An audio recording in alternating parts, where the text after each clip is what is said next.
Okay, in the interest of time, we're going to skip the next three slides. We're going to skip the section Drude model for electrical conduction. I don't see that it really adds much to our understanding of circuits. So we're going to go right into the next section, resistance and temperature. Um, so let's share the screen. There we go. We have a table 26.2 here that has resistivities and temperature coefficients of resistivity for various materials.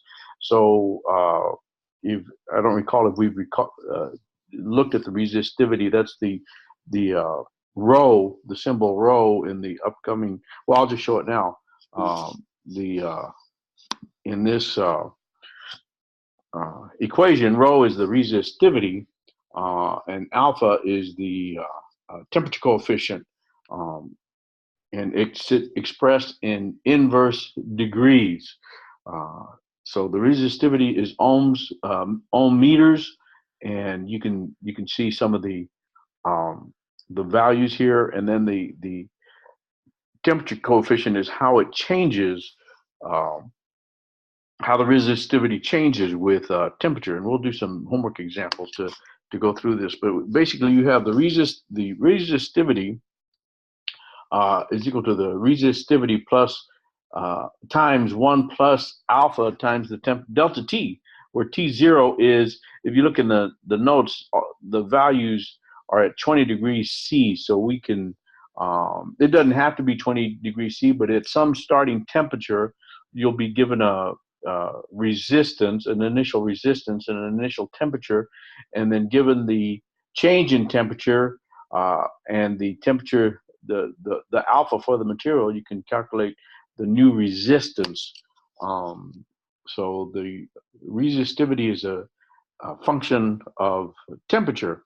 As things heat up, typically you start at a low temperature when you first turn things on, and as the temperature increases, then the resistance increases, and you can see that there are negative coefficients: carbon, germanium, and silicon. Um, so they have the opposite effect. So alpha is equal to the just basically solving the this equation for alpha, the delta resistivity divided by the initial resistivity divided by the delta T, that's alpha.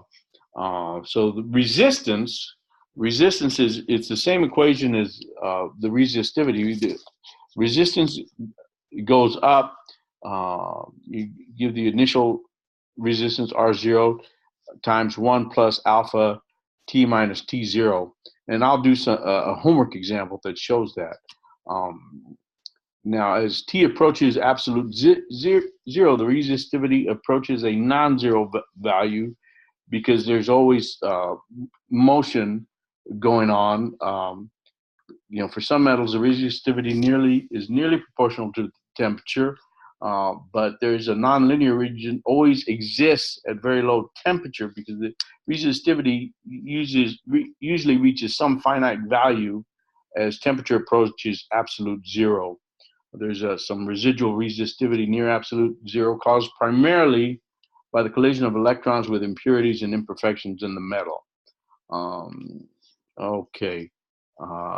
So when does an incandescent bulb carry more current? Immediately after it is turned on and the glow of the metal filament is increasing, after it has been on for a few milliseconds and the glow is steady. Well, the temperature, the resistance is going to increase. So the resistance increase, the current decreases. So immediately after it is turned on is when the light bulb carries more current. And that ends this section. The next section is superconductors. We're going to skip that one also in the interest of time. You're certainly welcome to read about superconductors. You're also welcome to read about the Drude model if especially if you're an electrical engineer, you might want to cover it. If not, you'll get information later on as you pursue your degree. But we'll stop it here.